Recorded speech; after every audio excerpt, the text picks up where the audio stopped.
Hey, what's up, everybody? This is Brady Grove bringing you a special Interlude Championship Week episode of RotoBallers' official MMA podcast, Tap That. And with me today, he was the star of the Lost Tapes episode of RotoBallers' official MMA podcast, Tap That. An hour of beautiful college basketball and football conversation lost into the ether. He is from ESPN 680 and 9939 The Ville in Louisville, graduate of IU Sports Media in 2020. It is Jack Grossman. Jack, how you doing tonight, man? College basketball. I'm doing fantastic. It's the month of March. How can I not be doing great? It's absolutely spectacular, phenomenal. We're in the middle of Champ Week right now. We get a bracket on Sunday. I could not be more excited and happier to be here talking college hoops this time of year. Dude, it was yesterday that Kentucky, it feels like yesterday that we last talked. And that was right after the Kentucky-Michigan State game, because I was talking about Oscar doing the "you're too small" thing. Like that seems like that was yesterday, man. We talked when Kenny Payne was at like 0-6. And now that hasn't changed too much.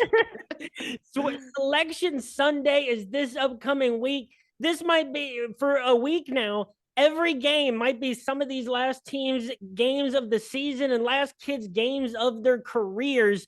Tonight, there's a bunch of finals going on, including Gonzaga versus St. Mary's. But Jack, let's talk first about the team of the city that you're currently in. They lost today in the ACC tournament to Boston College, 80-62. Louisville ends up 4-28. Dude, when we last talked, it felt like a joke when I was suggesting, like, is this going to be an early exit for Kenny Payne? What is the sentiment in Louisville around the first-year head coach?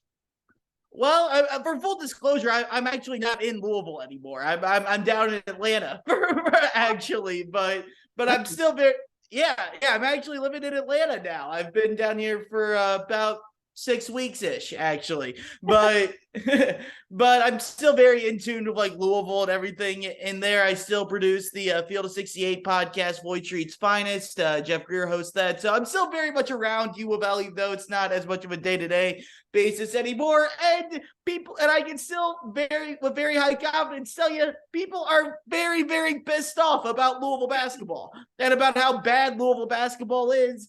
And about how big of honestly, a disgrace of a season it was. 4-28. Louisville hadn't gone 4-28, well, ever, but they hadn't had a season this bad since 1940. It's been close to 80 years. It's absurd and it's ridiculous. And we talked about it back in whatever it was not December, but back in November of how bad this season could be. And that was already, it's a little bit cheating because we'd already seen Louisville lose to Bellarmine. They'd already lost to Wright State. I believe they'd already lost to Appalachian State at that point.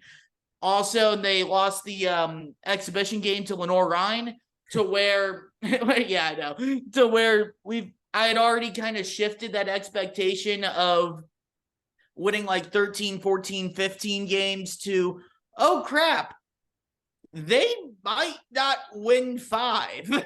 And you're sitting there looking at the schedule. They're going to Valley, like they're losing all those. They get the Big Ten ACC Challenge. They're going to lose that game. ACC League games, you're going to lose both those. You're like, crap, they may not win a game until Florida A&M. And they came really damn close to that. They beat Western Kentucky the game before, but they get Florida A&M. And other than the Clemson game, where I honestly just chalk up to the fact that they were honoring the, I guess, #1 coaches poll team from 2013, because we can't say that they were the national champions, even though they were. Or other than that Clemson game, they didn't beat anyone that was anywhere close to being worth a crap all year. I mean, like Western Kentucky was the 8th seed in the Conference USA tournament. Georgia Tech beat Florida State on Tuesday when we're recording this on a last-second free throw on the day of shame of the ACC tournament.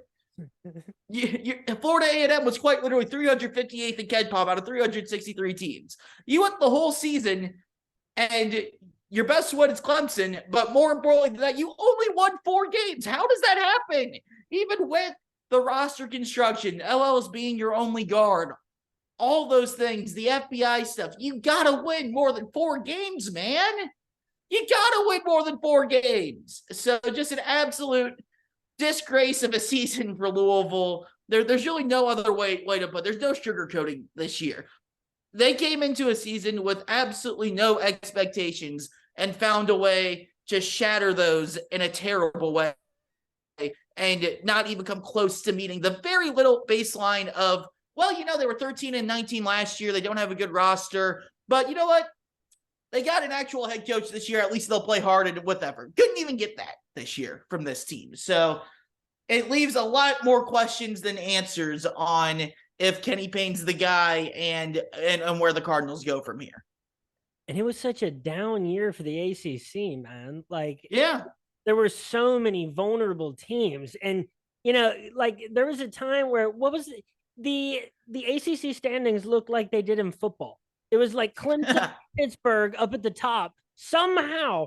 And you're looking at all these vulnerable teams and it's like, dude, you got so many chances.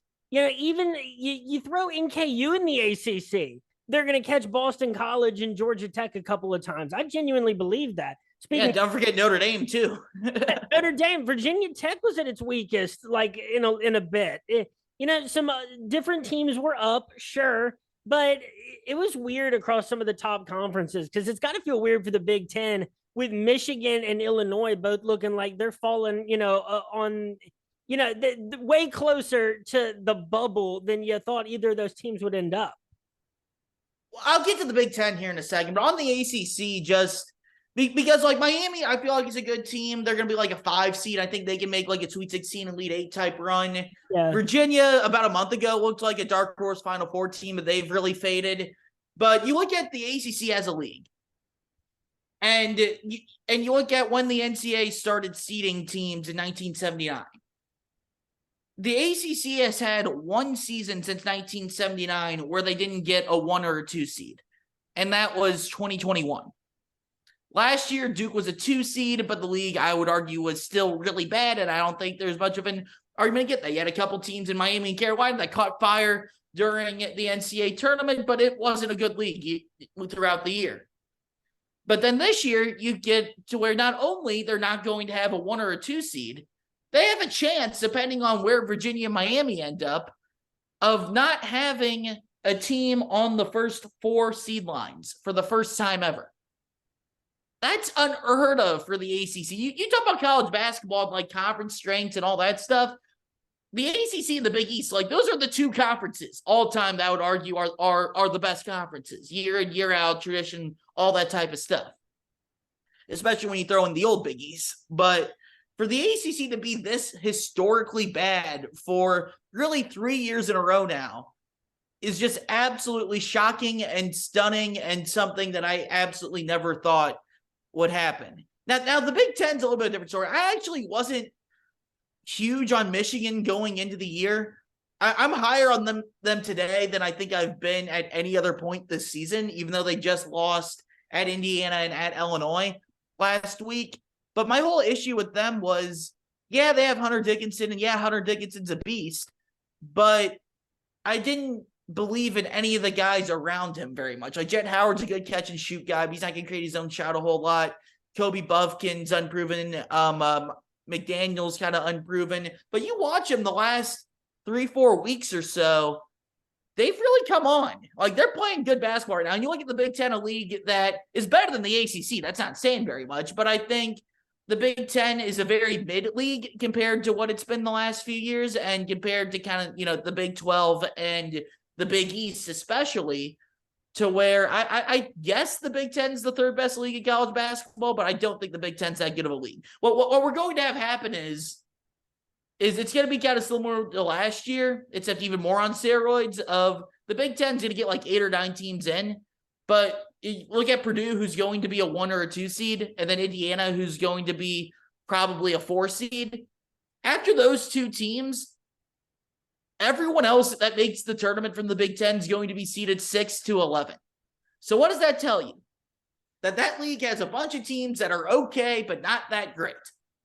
So what's going to happen will get past the first weekend. Purdue will honestly probably, would anyone be surprised if they lost to an 8 or a 9 seed in the second round, or if they lose in the Sweet 16 the way they're playing right now? No, not at all. But if Purdue loses early, if Indiana, which I think can do anything from, if everything breaks absolutely perfectly, and I mean absolutely perfectly, making a Final Four too, I wouldn't be shocked at all if they lost in the first round to a 13 seed.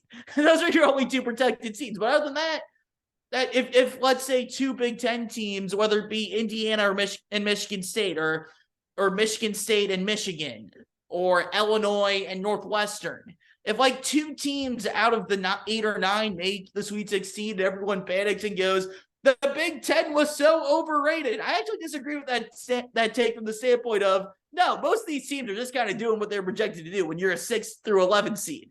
You're projected to win your first game and then lose your second game, or to some of them, lose the first game.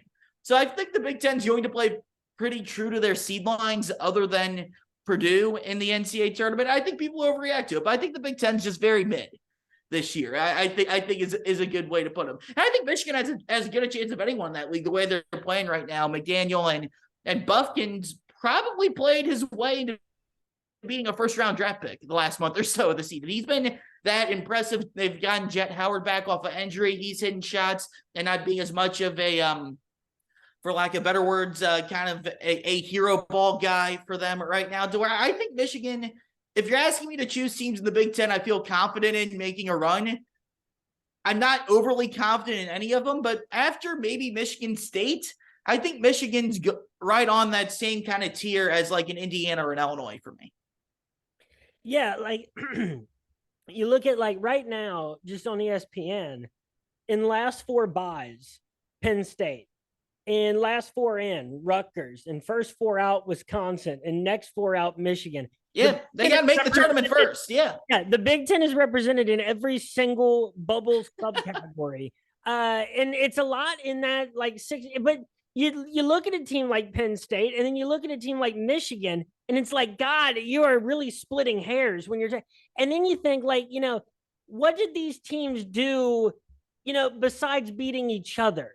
Because you wonder, like, there's always a team or a conference that gets a lot of credit for being really deep. But at a certain point, they're all beating each other, and it's kind of hard to compare across conferences at that point. Well, that's where November and December are really important in college basketball. And people don't like to hear that because teams grow and change and do all those types of things throughout the year. But I wish, and for the record, I wish college basketball would play big time non-conference games late in the season, like we see in college football with like rivalry week with the ACC, SEC teams and things like that. Like, how great would it be to have Louisville and Kentucky playing in February instead of December when people are actually caring about college basketball? That's a whole other tangent. But the way it's set up right now, where you play all your non-conference games early in the season, that's where conferences build the narrative that lasts through January and February of we're going to be a good conference or a bad conference. You look at the Big 12, for instance, and they, of course, had the unusual quirk of that to where the SEC Big 12 Challenge, the now defunct SEC Big 12 Challenge, was in January. The Big 12 just absolutely wiped the SEC's ass. I mean, Oklahoma, who's 9th in the Big 12 out of 10 teams, ran the outright SEC champion in Alabama by 25 points. Like, that's ridiculous. And you can only make so much out of like a bunch of one-game sample sizes of that. But the Big 12 did so much good work throughout the rest of the non-conference season also, to where that kind of felt more like a validation more so than a surprise. So like the Big Ten, and you had teams get big wins. I mean, Indiana wins at Xavier. That's a quad 1A type win. Xavier's a top 3 seed in the Big East tournament this week. That's a big time victory.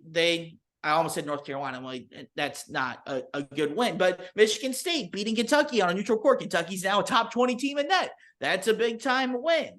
You have Michigan. It doesn't really fit that narrative as much. Their best win the non-conference was Pittsburgh. That's not a great win. But you look at Purdue beating Duke on a neutral site. Killing Duke on a neutral site, killing Gonzaga on a neutral site, beating West Virginia very handily on a neutral site, getting by Marquette, at home in Mackey, a Marquette team that is a top 10 team in the AP poll right now, won the Big East outright. So the Big Ten won a lot of games early. Illinois is another one. Lasted Baylor out in Vegas early in the season, to where the Big Ten got a lot of wins early on in the year, to where when they beat each other up, yes, they're beating each other up, and I'm not confident many of these teams going very far in the tournament, but there's a lot of teams in the Big Ten that have non-conference wins that are better than teams from, let's say, the ACC or the Pac-12, other than UCLA and Arizona, or, quite frankly, even the SEC, to where I think that's what really helps the Big Ten year in and year out. They have a good track record of winning games in November and December to kind of, get quad one wins, which helps your net rankings and all those types of things, which when you do beat each other up in league, it looks better than, let's take the ACC, for instance, where Florida State goes 7-11 in the league after being an absolute shit show, for lack of a better term, sorry for my language, in the non-conference. I mean, and having Notre Dame lose by games in the non-conference, having Georgia Tech be terrible in the non-conference, and of course what Louisville did, to where any game like those bottom 4 or 5 teams win in the ACC looks absolutely terrible for you. Like, that's how Clemson's going to miss the NCAA tournament, because they lost too many of those types of games. That those losses aren't there in the Big Ten, other than Minnesota. There's one team other than 4 in the SEC. You can say that about South Carolina. You can say that about Ole Miss. You can say that about LSU. The bottom of the Big Ten isn't nearly as bad as other leagues as well, which gives you more chances to get quality wins and less chances to get bad losses. Like, even for Kentucky, because we're like pretty safely in the field at this point, but there was a time when we definitely were not. And you think about, how we really missed out on almost every opportunity in the non-conference slate. Yeah.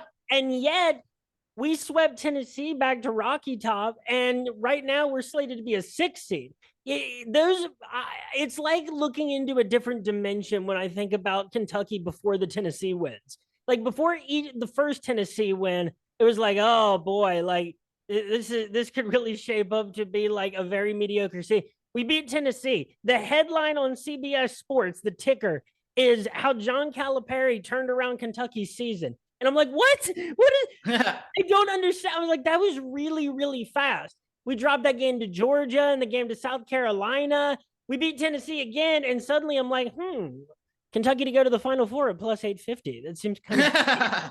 Well, look, I'll say the game that really made Kentucky's year to me wasn't one of the Tennessee games, because obviously the first win at Tennessee was absolutely monumental. They really, really needed it. And the 2 Tennessee wins, both of them, which I had Kentucky money line in the second game. That was the easiest bet I ever made. I made to pay Tennessee and Rick Barnes in that one in Rupp Arena. But Rick Barnes, oh God, especially now that Ziegler's hurt, they're done, man. Rick Barnes and Matt Painter, you could always fade the both of them, and that's been truer than ever this season. But the game that really made it for me was, even after they beat Tennessee, they win a couple other games, but they lose at home to Arkansas, kind of get killed in the second half. Then they lose on the road to Georgia. And the sky was falling at that point. Even with the first Tennessee win in Knoxville, the sky was falling. Then they go on the road to win a game that's not, incredibly impressive. Yes, it's a quad 1 win, but like, no one's putting it, hey, you should put me in the NCAA tournament because I beat Mississippi State. No one's going to make that argument.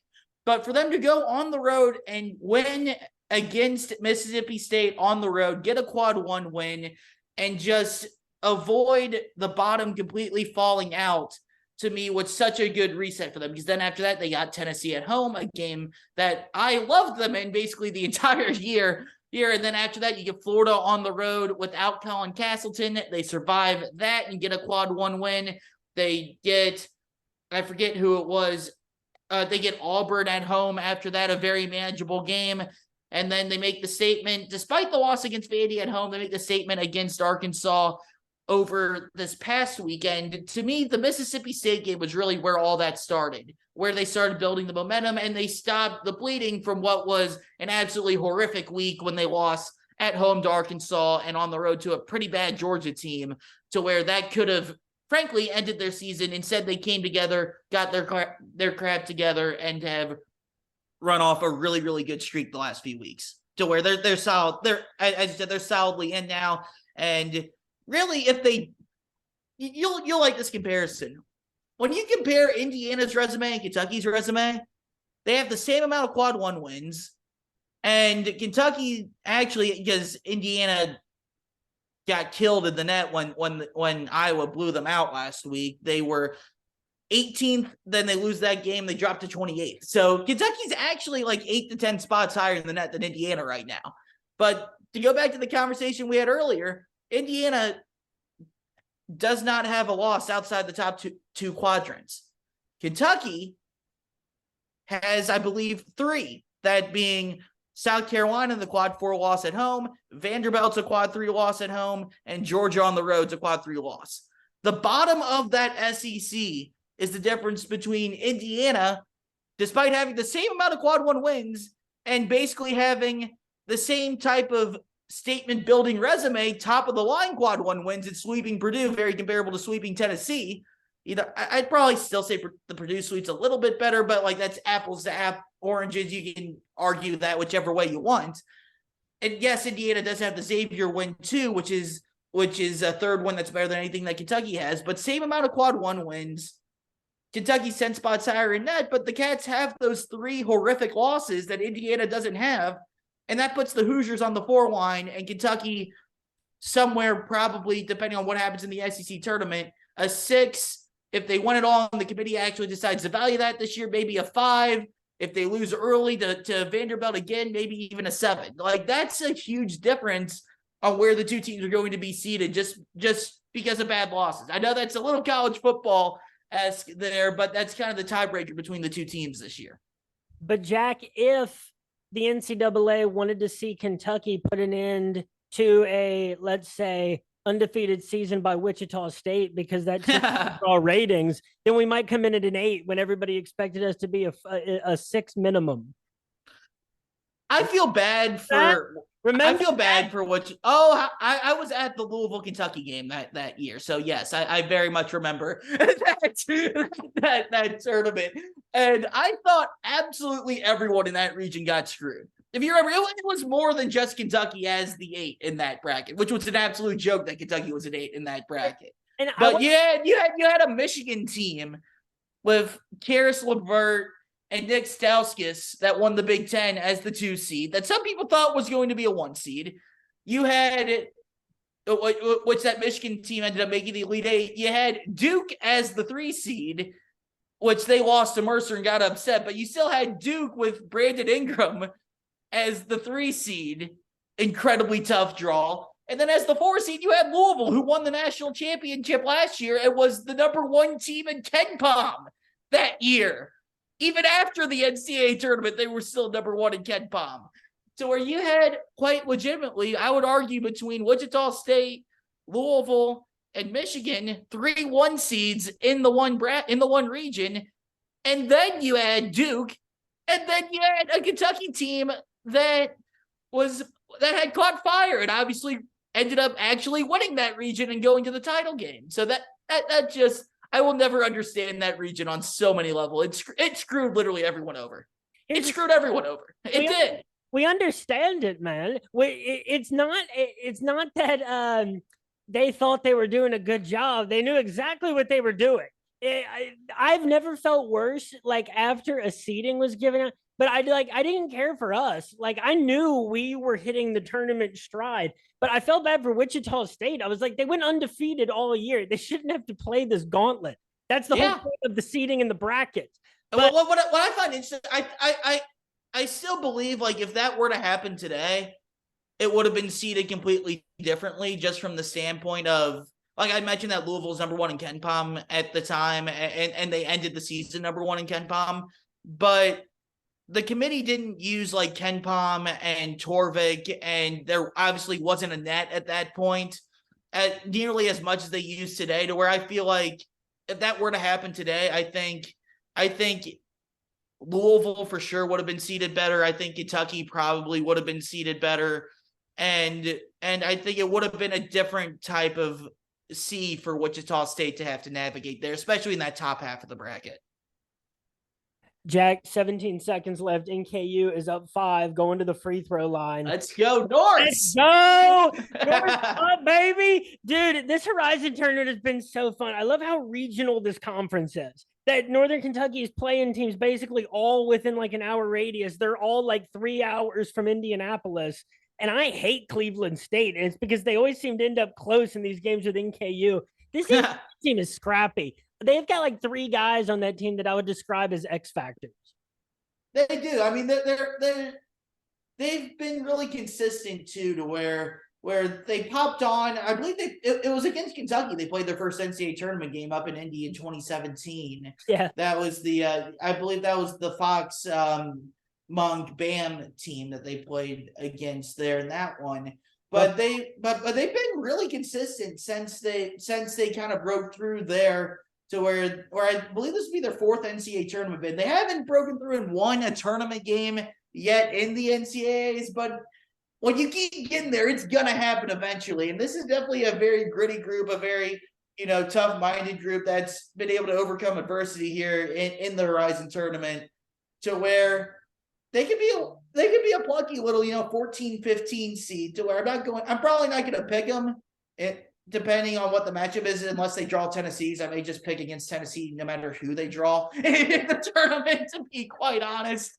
But they're going to give someone a good fight in the round of 64 for sure. I think that if they got matched up against a turnover prone team, that because NKU, like, they need to go on those runs that are fueled by creating turnovers and running the floor, and they're really good at that. But NKU has struggled all year with having like 20-point leads and seeing them disappear in a matter of minutes. And yet that seems to be a problem that they've gotten past in this Horizon tournament. Yeah, it has been. I mean, they've, obviously winning games, not blowing leads. You need to be able to do that to win the conference tournament. So, very important. Yes, very important thing for them to have. And as it looks like they're going to hold on here, as they're up doing play-by-play on a podcast, not the greatest radio in the world, but they're up 5 with 10 seconds left. So they're in pretty great shape here to hold off a pretty good Cleveland State team after upsetting Youngstown on Monday night. Man, that's huge. So here's something. It's looking like the WCC is just going to get 2 teams in the tournament, Gonzaga and St. Mary's. And that's a conference, I think, that wins in that conference have been underrated this year, because I think it's been quite slept on how much better that conference has gotten from top to bottom. Like in previous years, Portland and Pacific were absolute doormats, and they're a lot tougher teams now. And, so are the Santa Claras and the Pepperdines for sure. BYU, San Francisco's been... San Francisco was an at-large 7 seed last year. I know. They had the same problem this year, though, that they had last year, just a little worse, that, like, they have a ceiling as to, like, how good of a team they're capable of beating. They can cover the spread against a team that's better than them, but like they seem to play in close games in those 50-50 matchups that they seem to win more of than lose. But I think San Francisco, the Dandy Dons, Bill Russell's alma mater, I think right. I think they have a cap, but I still think that conference is being severely underrated. And that brings me to this question. Take the 2 teams from the WCC, St. Mary's and Gonzaga, the 2 top teams from the Pac-12, UCLA and Arizona State.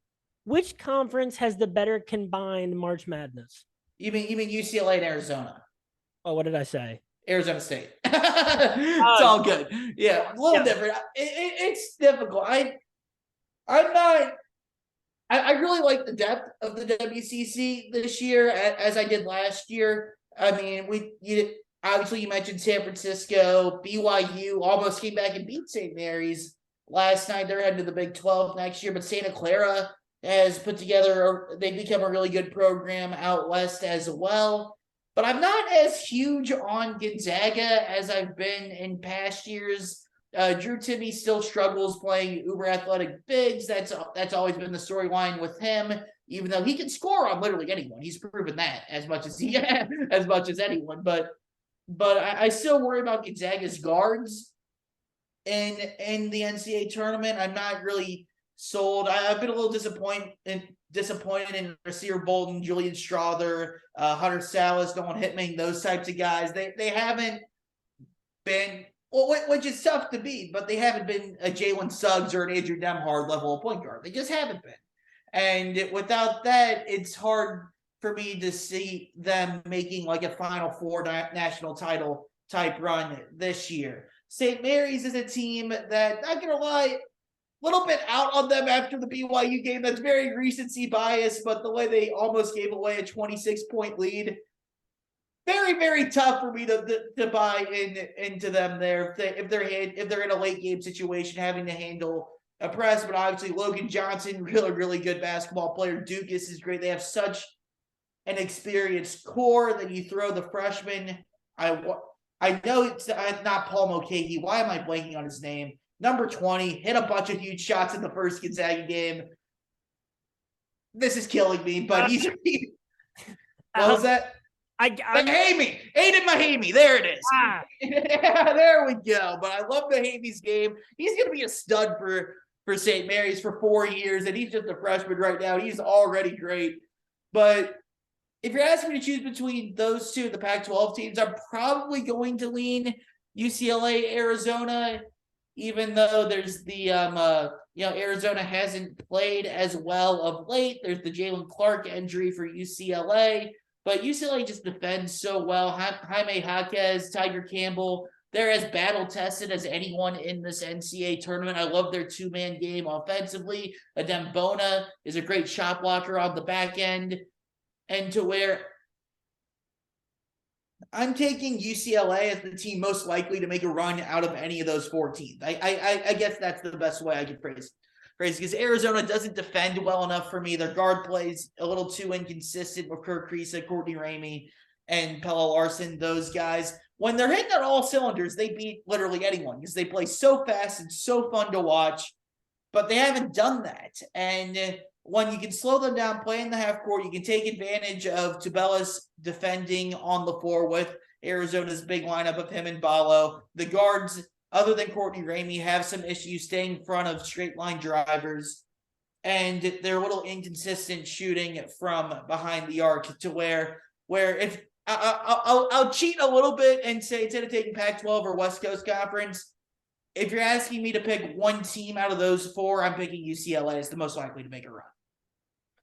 All right, Jax, let's close off on this. Let's talk about who are some of your, what's your short list of true title contenders? Let's talk about where we think are, the 3 regional teams that we follow closely, where we're going to end up. And then let's talk about a super, super underdog sleeper Cinderella team.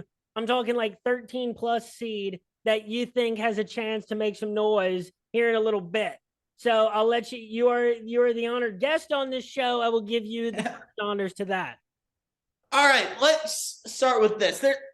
First of all, I think there's like 20, 25 teams that can win a national championship this year. It's so wide open. If you would have asked me about 3 weeks ago, I would have said that first part, definitely. But I had a clear team in mind that I said, this is the best team in college basketball. And yes, it's wide open, but if you had to make me choose one, I am choosing this team with 0 doubts and having full confidence in them.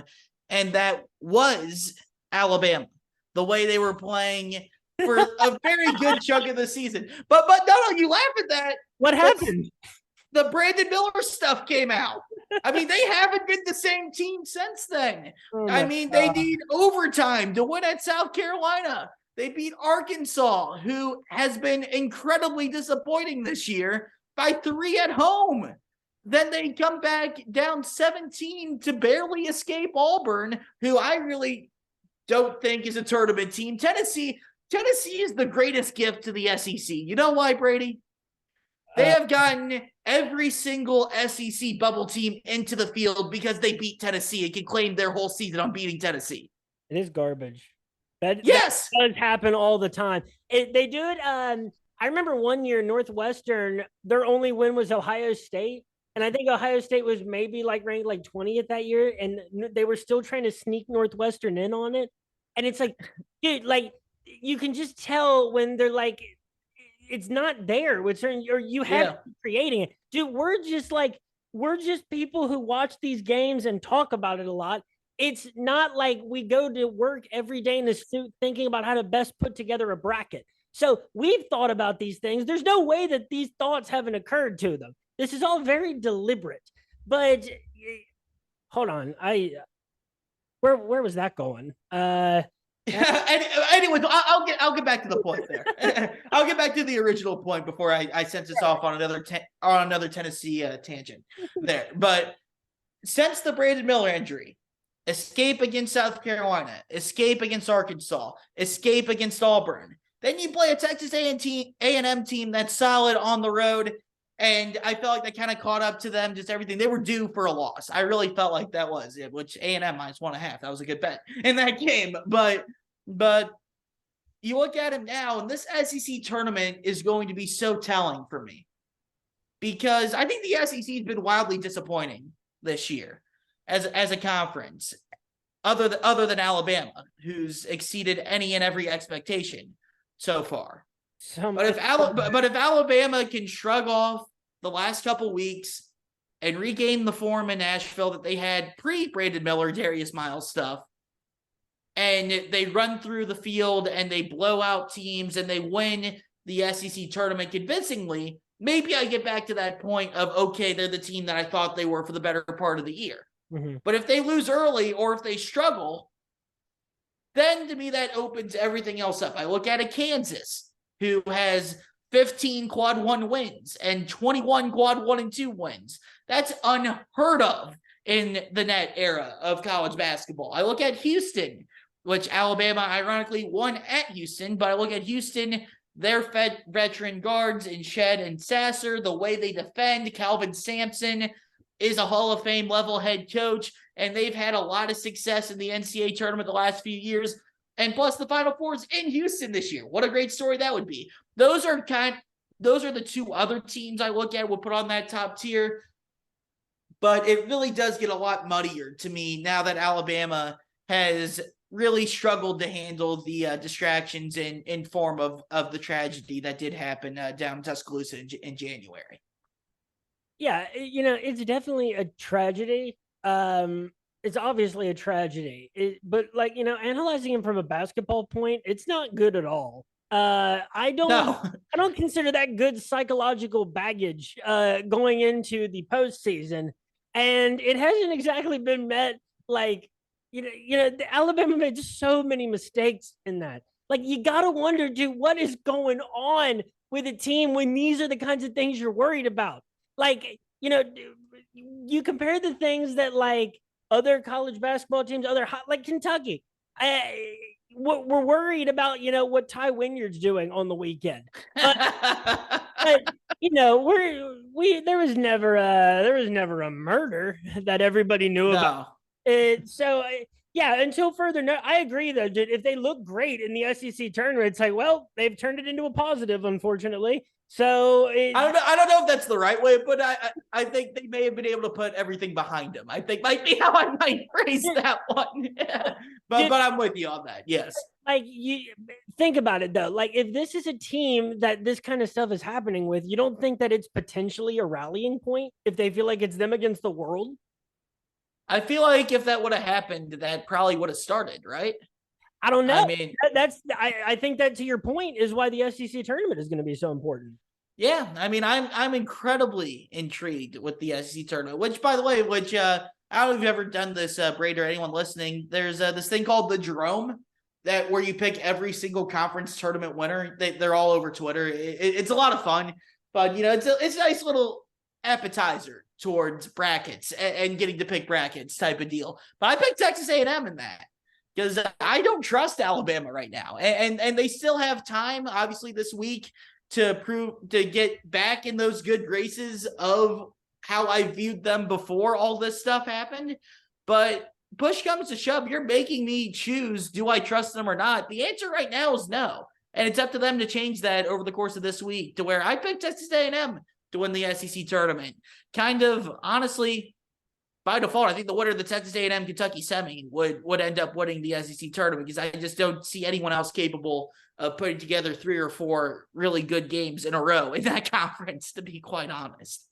Dude, that's the thing, is that even if a lot of things click for us and the things that are working stay working, if Antonio Reeves is still scoring and shooting well, and a few more things come along that we need to come along, I don't know if Kentucky can win enough games to get past, like, at our absolute max. I think like Final Four, maybe, but I haven't seen that in this team necessarily yet.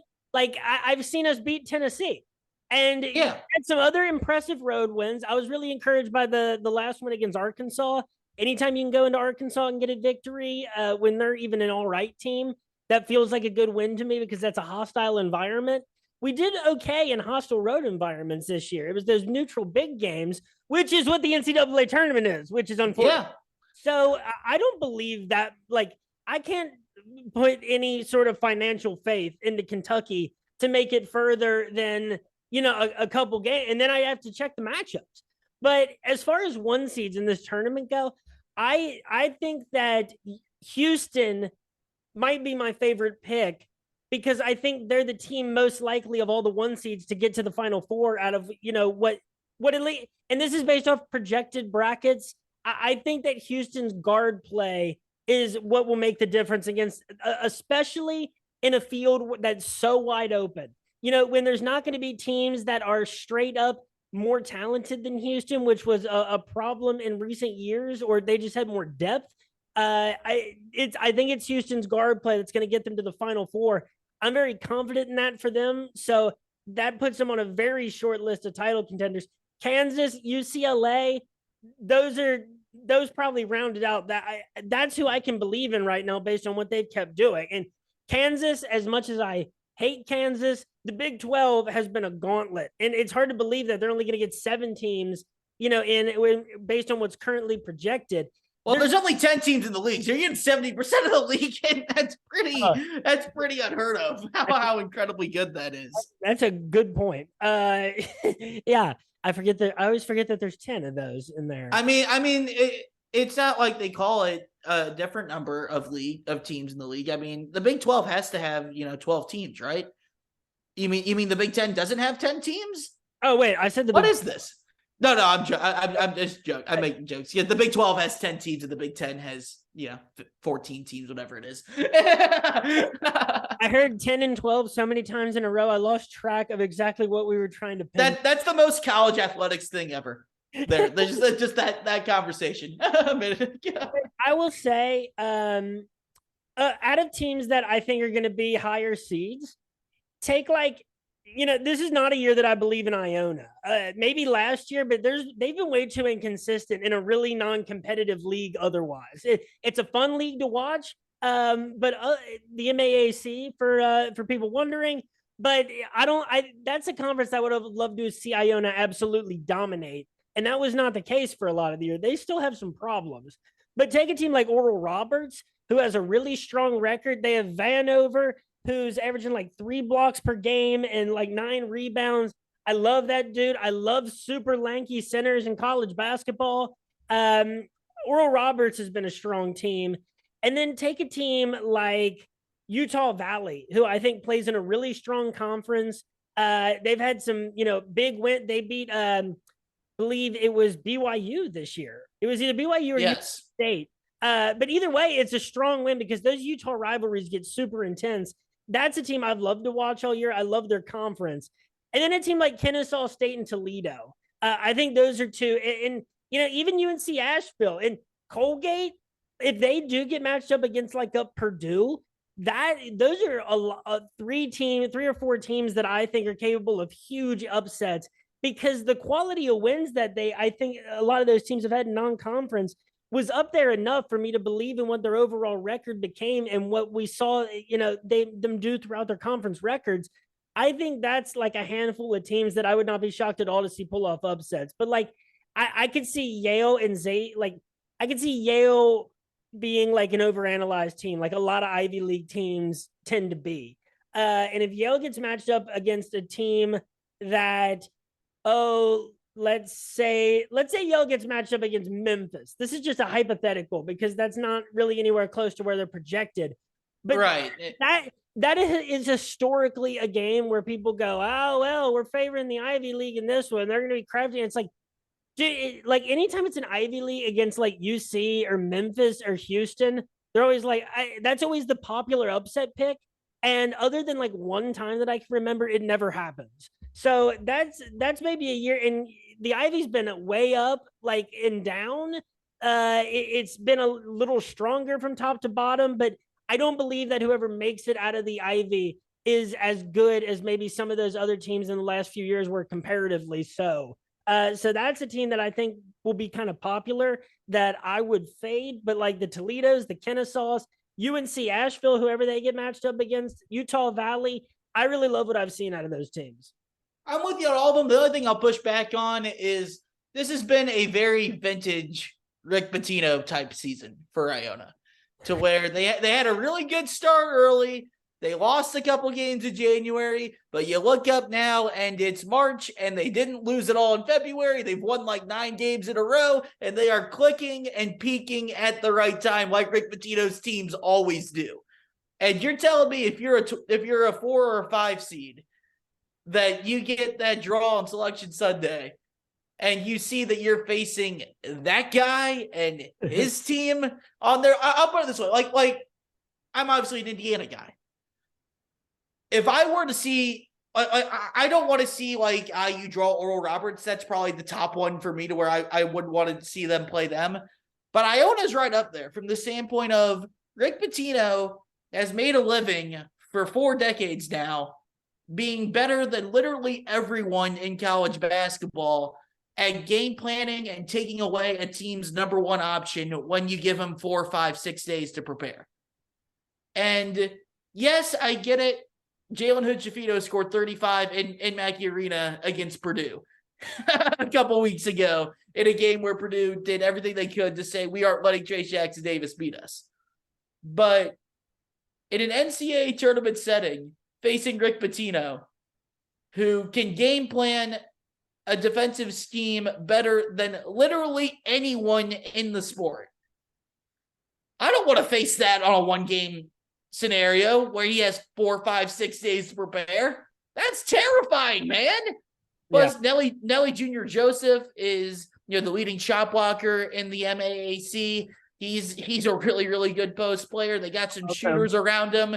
They don't press or play the 2-3 zone as much anymore, which really breaks my heart as someone who grew up watching Rick Pitino basketball. But they are a team that absolutely terrifies by someone if you're a 4 or 5 seed and you draw them. And if you remember, the first time they made the tournament in 2021, they were a 15 seed and they played Alabama, 2 seed, won the SEC outright, and they were down 1 with 8 minutes left. So, and that Iona team is not as good as this Iona team is. And that Bama team being a 2 seed is a better seed, so a better team than what they're going to be facing in either a 4 or 5 seed this time around, if they can win their conference tournament first, of course, to where I would not want to see Iona at all in the round of 64 if you're a 4 or 5 seed.